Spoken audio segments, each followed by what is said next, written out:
റഷ്യയുടെ തീരത്തോട് ചേർന്നുകൊണ്ട് വലിയൊരു ഭൂകമ്പമുണ്ടാകുന്നു. ചരിത്രത്തിലെ ഏറ്റവും വലിയ 6ാമത്തെ ഭൂകമ്പം. അതിനെ തുടർന്നുകൊണ്ട് കടലിൽ വലിയ തോതിൽ തന്നെ സുനാമി രൂപപ്പെടുന്നുണ്ട്. വലിയ പ്രശ്നങ്ങളിലേക്ക് പതിയെ കാര്യങ്ങൾ നീങ്ങുന്നുണ്ട്. റഷ്യയിലെയും ജപ്പാനിലെയുമായി ആയിരക്കണക്കിന് വരുന്ന ആളുകളെ മാറ്റിപ്പാർപ്പിക്കേണ്ടി വരുന്നുണ്ട്. എന്തെല്ലാം കാര്യങ്ങളാണ് ഈ കഴിഞ്ഞ ദിവസങ്ങളിൽ അരങ്ങേറിയത്.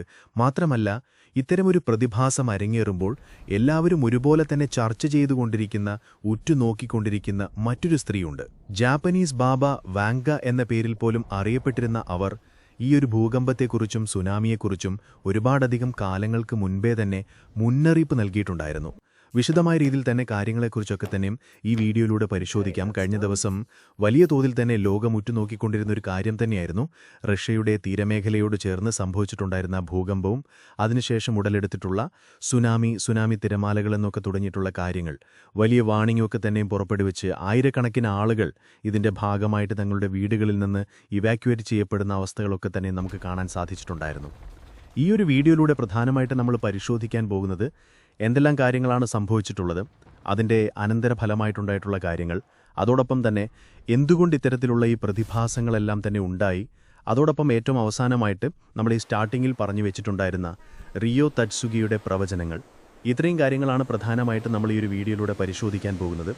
വീഡിയോ പൂർണ്ണമായിട്ടും കണ്ടുകഴിഞ്ഞാൽ ഈ വിഷയത്തെക്കുറിച്ച് പൂർണ്ണമായിട്ടും നിങ്ങൾക്ക് മനസ്സിലാക്കാൻ സാധിക്കുന്നതായിരിക്കും.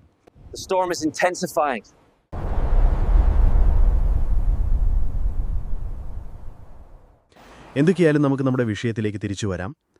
ഈ കഴിഞ്ഞ ദിവസം ജൂലൈ 30-ാം തീയതിയാണ് റഷ്യയുടെ കംചത്ക പെനിൻസുലയിൽപ്പെട്ടിട്ടുള്ള ഒരു ഭാഗത്ത് വലിയൊരു ഭൂകമ്പമുണ്ടാവുന്നത്. പ്രത്യേകിച്ച് പരിശോധിക്കുകയാണെങ്കിൽ ഹൊക്കൈഡോ എന്ന് പറയുന്ന സ്ഥലത്ത് നിന്ന് 250 കിലോമീറ്ററോളം മാറിയിട്ടുള്ള സ്ഥലത്ത്. ഈ ഒരു ഭൂകമ്പത്തിന്റെ പ്രഭവ കേന്ദ്രം കാണുന്നത് ഉപരിതലത്തിൽ നിന്ന് ഏകദേശം 20 കിലോമീറ്ററോളം താഴെയുള്ള ഭാഗത്തു നിന്നായിട്ടാണ് എന്ന കാര്യങ്ങളും നമുക്ക് കാണാൻ സാധിക്കുന്നുണ്ട്. എന്തൊക്കെ തന്നെയായാലും ഈ ഒരു ഭൂകമ്പത്തിന്റെ തീവ്രതയാണ് ഏവരെയും ഒരുപോലെ തന്നെ വലിയ രീതിയിൽ ഷോക്ക് ചെയ്യുന്നത് അല്ലെങ്കിൽ ഞെട്ടിപ്പിക്കുന്നത്. റിക്ടർ സ്കെയിലിൽ 8.8 രേഖപ്പെടുത്തിയിട്ടുള്ള വലിയൊരു ഭൂകമ്പം തന്നെയാണ് സംഭവിച്ചിട്ടുണ്ടായിരുന്നത്. അതായത് ചരിത്രത്തിൽ ഇതുവരെയുള്ളതിൽ ഏറ്റവും വലിയ 6ാമത്തെ ഭൂകമ്പമാണ് അല്ലെങ്കിൽ ഭൂചലനമാണ് അവിടെ സംഭവിച്ചിട്ടുണ്ടായിരുന്നത്. 2011 ജപ്പാനിൽ വലിയൊരു സുനാമി ഇത്തരത്തിലൊരു ഭൂകമ്പത്തെ തുടർന്ന് സംഭവിച്ചിട്ടുണ്ടായിരുന്ന കാര്യമൊക്കെ തീർച്ചയായിട്ടും നിങ്ങൾക്കറിയുന്നുണ്ടാവും. 18,000 ആളുകളാണ് അന്ന് അതിൽപ്പെട്ടുകൊണ്ട് മരണമടഞ്ഞിട്ടുണ്ടായിരുന്നത്. അന്ന് റിക്ടർ സ്കെയിലിൽ 9 രേഖപ്പെടുത്തിയിട്ടുള്ള ഭൂകമ്പമാണ് ഉണ്ടായിട്ടുണ്ടായിരുന്നത്.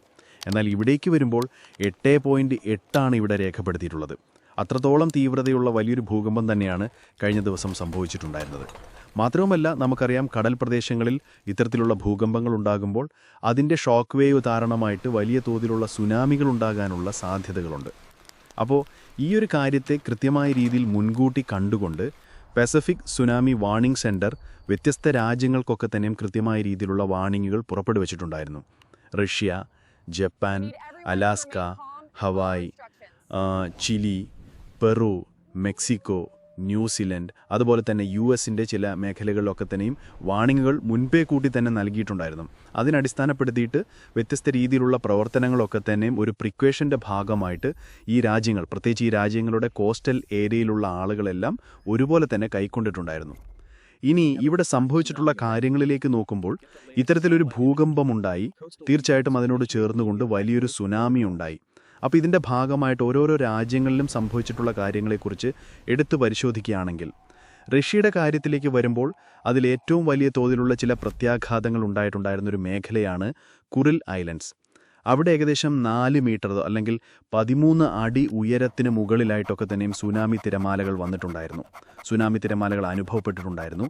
പക്ഷേ ഇവിടെയും സുനാമി തിരമാലകളുടെ ഭാഗമായിട്ട് അല്ലെങ്കിൽ സുനാമിയുടെ ഭാഗമായിട്ട് വലിയ രീതിയിലുള്ള കാഷ്വാലിറ്റീസ് ഒന്നുമില്ല.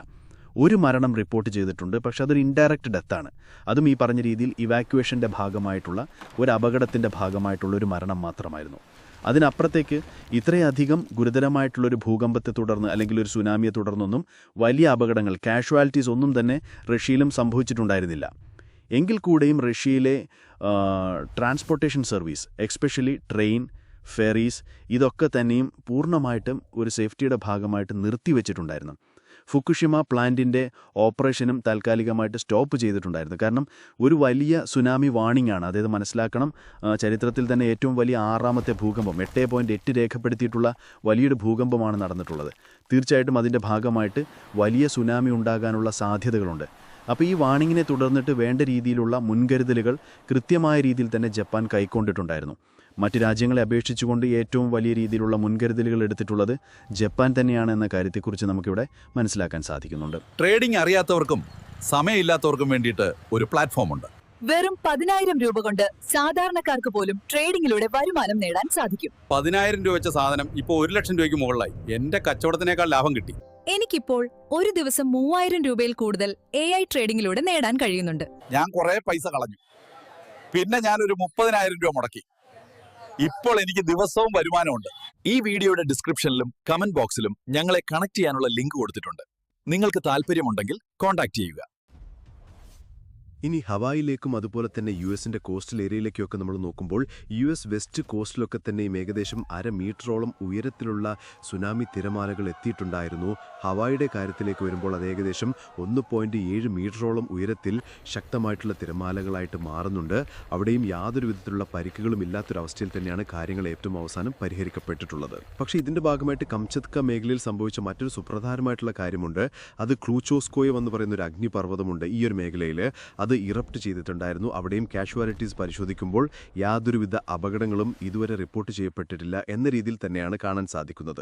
ഇനി എന്തുകൊണ്ട് ഇത്തരത്തിൽ വലിയൊരു ഭൂകമ്പവും സുനാമിയൊക്കെ ഉണ്ടായി എന്ന കാര്യത്തിലേക്ക് നമ്മൾ നോക്കുകയാണെങ്കിൽ, ഭൂമിയിൽ ഏറ്റവും അധികം ഭൂകമ്പങ്ങളും അഗ്നിപർവ്വത സ്ഫോടനങ്ങളും ഒക്കെ ഉണ്ടാകുന്ന ഒരു ഏരിയ ഉണ്ട്. പസഫിക് റിംഗ് ഓഫ് ഫയർ എന്നാണ് ആ മേഖലയെ അറിയപ്പെടുന്നത്. ആ ഒരു പ്രദേശത്തിൽ തന്നെയാണ് ഈ ഒരു പ്രതിഭാസം ഇപ്പോൾ അരങ്ങേറിയിട്ടുള്ളത്. അതായത് മറ്റൊരു രീതിയിൽ നോക്കുകയാണെങ്കിൽ ലോകത്തിലെ 75% വോൾക്കാനിക് ആക്ടിവിറ്റീസ് നടക്കുന്ന, വോൾക്കാനോസ് പൊട്ടിത്തെറിക്കുന്ന കാര്യങ്ങൾ അരങ്ങേറുന്ന, അതുപോലെ തന്നെ ലോകത്തിലെ 90% എർത്ത് ക്വേക്കുകൾ ഉണ്ടാകുന്ന, ഭൂകമ്പങ്ങൾ ഉണ്ടാകുന്ന ഒരു മേഖലയാണ് പസഫിക് റിംഗ് ഓഫ് ഫയർ എന്ന് പറയുന്നത്.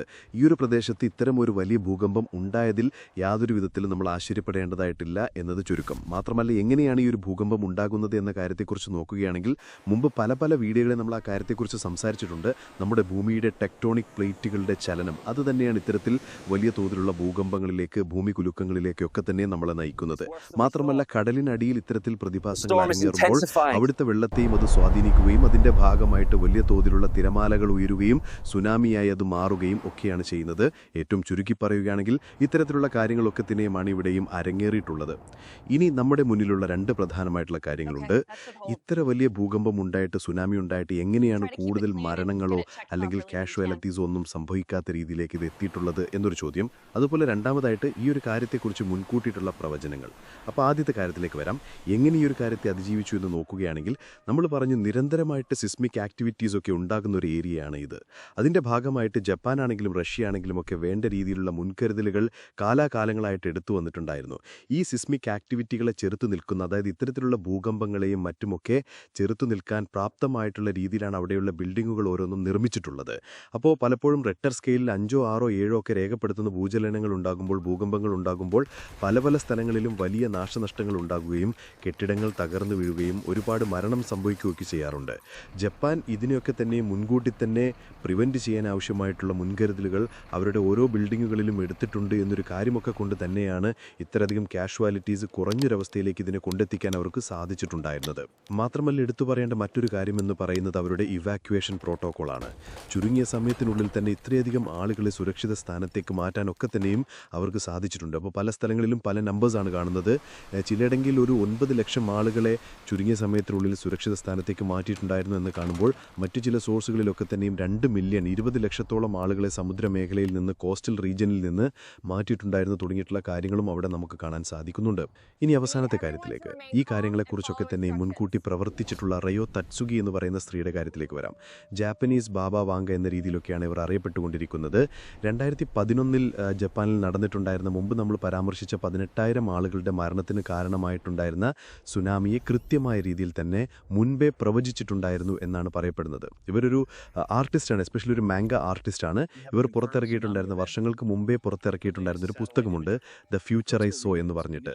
ഈ അടുത്ത കാലങ്ങളിലായിട്ട് അത് റീപബ്ലിഷ് ചെയ്യുകയൊക്കെ ചെയ്തിട്ടുണ്ടായിരുന്നു. അപ്പോൾ ആ പുസ്തകത്തിൽ പ്രധാനമായിട്ടും എടുത്തു പറഞ്ഞിട്ടുണ്ടായിരുന്ന ഒരു കാര്യമാണ് 2025 ജൂലൈ മാസം 5-ാം തീയതി വലിയൊരു പ്രകമ്പനം ഭൂചലനമുണ്ടാകുകയും അതിനെ തുടർന്ന് ജപ്പാനിൽ ശക്തമായൊരു സുനാമി ഉണ്ടാക്കുകയും ഒക്കെ ചെയ്യുമെന്നുള്ളത്.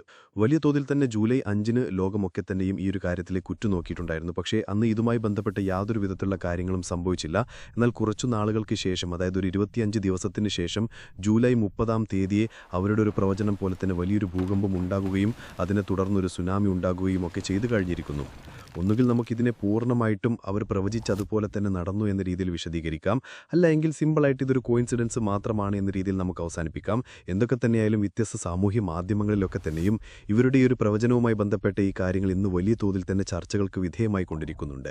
റയോ തത്സുഗിയുടെ കൂടുതൽ പ്രവചനങ്ങളെക്കുറിച്ച് നമുക്കൊരു വീഡിയോ ചെയ്യണമെന്നുണ്ടെങ്കിൽ തീർച്ചയായിട്ടും നിങ്ങൾ താഴെ കമൻറ്റ് ബോക്സിൽ പറയൂ. നമുക്ക് നോക്കിയിട്ട് വിശദമായിട്ടുള്ള ഒരു വീഡിയോ പ്രവചനങ്ങളെക്കുറിച്ച് നമുക്ക് വേണമെങ്കിൽ ചെയ്യാം. അപ്പോൾ എന്തായാലും നമ്മുടെ വീഡിയോ വൈൻഡപ്പ് ചെയ്യുകയായിരുന്നു. വളരെ കൃത്യമായിട്ടുള്ള രീതിയിൽ ഇന്നലെ നടന്നിട്ടുള്ള ഭൂകമ്പത്തെക്കുറിച്ചും അതുപോലെ തന്നെ സുനാമിയെക്കുറിച്ചുമൊക്കെ നിങ്ങൾക്ക് മനസ്സിലാക്കാൻ സാധിച്ചു കാണുമെന്ന് വിചാരിക്കുന്നു.